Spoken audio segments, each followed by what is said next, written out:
So, good evening mga kaagar, good morning mga kaagar na dyan sa ibang bansa. So, this is the Aquilaria malacenses that ito yung mga naputol or the cut one galing dito sa main tree. So, what we did today is the grafting of Aquilaria malacenses from the main body or the main tree, and the scion is the kinam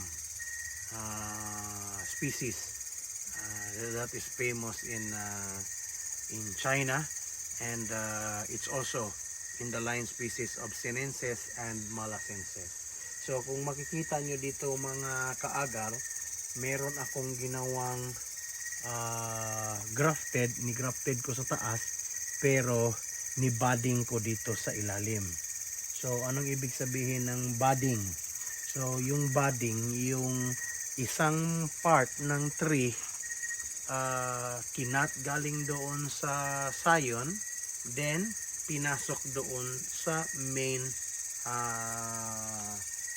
trunk ng tree. Andito siya sa loob. So we hope na mag-survive siya and mabuhay siya. And titingnan natin on 15 days maximum to 25 days kung mabubuhay itong ni-grafted natin.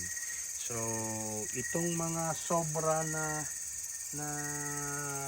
mga sayon, dahil hindi man siya naubos yung kinam, ang ginawa ko ay nilagyan ko ng root hormone or yung tinatawag na root booster. So itry ko siyang itanim gamit itong mga sayon na to. And itong mga naputol, kaya wala talagang sayang yung mga tea natin. Itong mga naputol ay harvest ko naman siya, gawin siyang tea. At itong mga dulo niya ay itatanim ko naman siya. So ganito lang ang paggawa ng tea ng agar.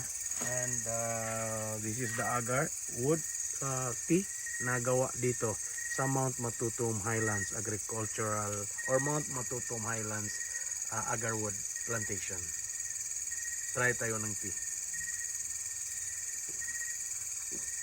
So I'll update you once on the next video. This is Agar King from Mount Matutum Agarwood Plantation. Salamat.